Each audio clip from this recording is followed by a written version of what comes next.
PAN quer uma audição urgente do Presidente do Tribunal Constitucional, tudo porque no chumbo da gestação de substituição, João Cowpers considerou absurda a concepção de uma criança sem pai ou sem mãe.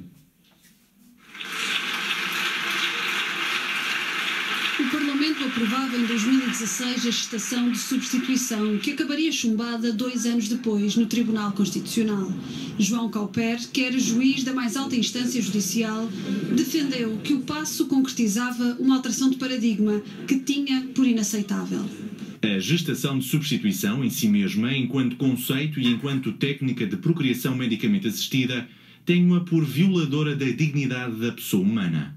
Na declaração de voto, o agora Presidente do Tribunal Constitucional insistia que a Constituição reconhece apenas o que resulta da natureza da espécie humana, que todos os filhos têm mãe e pai.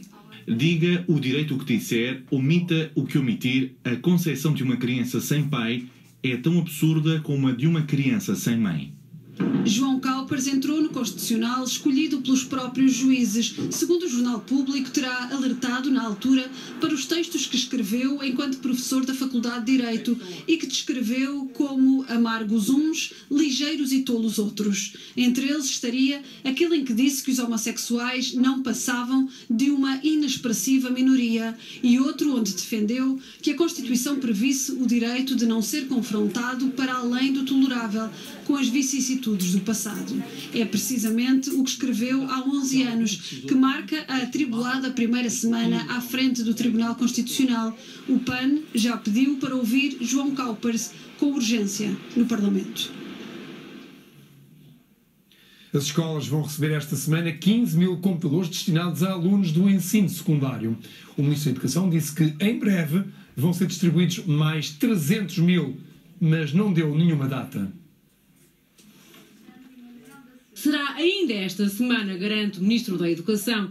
Há mais de 10 mil computadores para serem distribuídos pelos alunos do ensino secundário. 15 mil computadores que, entretanto, encontramos no mercado estão a ser distribuídos a partir desta semana. Os diretores também já puderam dar conta disso. E todas estas medidas são medidas importantes para que a escola à distância possa funcionar. O Governo sublinha que já foram comprados mais 335 mil portáteis, mas continuam por entregar devido a problemas de abastecimento.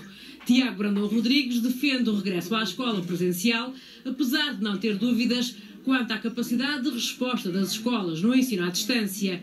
O Ministro reconhece que nem todas as famílias têm condições para que os alunos possam ter aulas a partir de casa, uma situação que diz foi acautelada. O compromisso da escola, nomeadamente da escola pública, é a promoção do acesso à educação, a criação de soluções eficazes de combate às desigualdades e, por isso, nós queremos garantir que os alunos que mais precisam das escolas continuam a ter a escola tanto para a resposta social como para a resposta educativa e pedagógica. É absolutamente fundamental também que as desigualdades sociais e económicas possam ser salvaguardadas e basta ver a forma como as escolas têm aumentando dia após dia o número de refeições escolares, têm acompanhado os alunos mais vulneráveis. Tiago Brandão Rodrigues admite que os docentes com filhos menores de 12 anos que estão em teletrabalho e que até agora estavam impedidos de beneficiar de qualquer apoio e acompanhamento das crianças poderão vir a ter direito.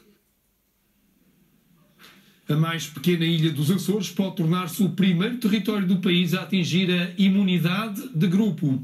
A vacinação arrancou hoje no Corvo, onde o Governo Regional quer vacinar 308 pessoas em pouco mais de 2 dias, o que corresponde a mais de 70% da população da ilha.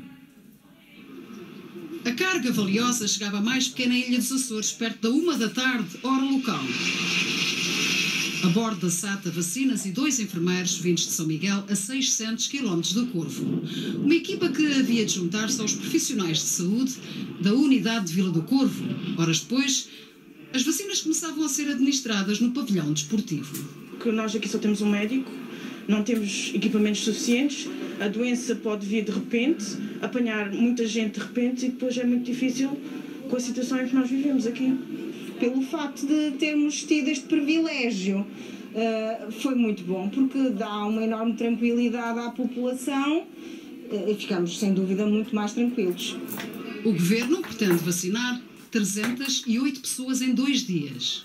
O Corvo pode tornar-se assim o primeiro território com imunidade de grupo contra a Covid-19. De fora, ficam menores de 16 anos e alguns residentes que recusaram a vacina. Há uma população de cerca de 340 pessoas que poderão ser vacinadas. Desse número, 92% aderiu à vacinação, e o que significará, a curto prazo, que 82% de toda a população do Corvo estará vacinada contra a Covid-19. O Governo justifica a medida massiva. Era muito complicado estarmos a trazer poucas vacinas de cada vez, a movimentar enfermeiros, por exemplo, os que estão a participar agora e que vieram da Unidade de Saúde da Ilha de São Miguel, têm formação em suporte avançado de vida. Nós entendemos dotar a ilha para este processo de meios humanos e técnicos ideais para um processo destes. Terça-feira chegaram 5.875 doses aos Açores. Na primeira semana de março, chegaram mais 3 caixas com mais de 17.600 doses. O continente já tem vacinas de pelo menos 3 farmacêuticas, a região apenas da Pfizer-BioNTech. No dia 23 de janeiro, o Corvo registrou o seu primeiro caso de Covid. Um residente que, em viagem, acusou positivo no teste ao 6º dia. A região está agora com 83 casos ativos. Os aeroportos portugueses sofreram no arranque do ano uma quebra de 70% de passageiros em relação ao mesmo período do ano passado. Com a crise de janeiro e o confinamento em Portugal, os aeroportos estão agora quase desertos. Vazio e silêncio. Check-in fechados. Apenas um balcão aberto para Madrid, com passageiros a fazer escala para outros destinos. I'm from Holland, so my flights are always direct because it's only a 3-hour flight. But I think when you go further or go to the other side of the world, it's gonna be like longer, like difficult. Quem viaja frequentemente estranha o ambiente. Acho estranho, uma altura como esta, estar com esta quebra de passageiros, mas é precisamente por causa da pandemia?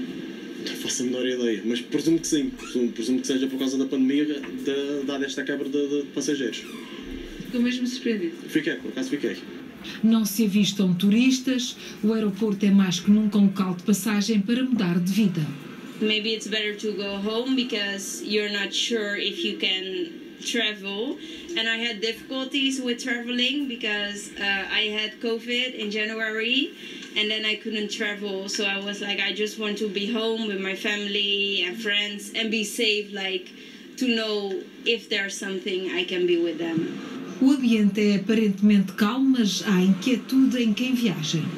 As pessoas estão muito mais estressadas, não querem falar com tanta facilidade, não querem se sentar próximo das outras pessoas, que é algo que nunca tinha acontecido. Normalmente as pessoas era como não sei, há muito mais movimento, ninguém pensava nisso. Outro local, as chegadas. O aeroporto da Portela é conhecido pela pequena multidão que espera alguém. Lojas fechadas, cadeiras vazias. Um cenário que se repete por todo o país. Em 2020 passaram pelos aeroportos nacionais 18,4 milhões de passageiros, o que representa menos 41 milhões do que em 2019. Agora ao desporto, o Benfica joga amanhã com o Arsenal para a Liga Europa. Jorge Jesus disse que a competição não será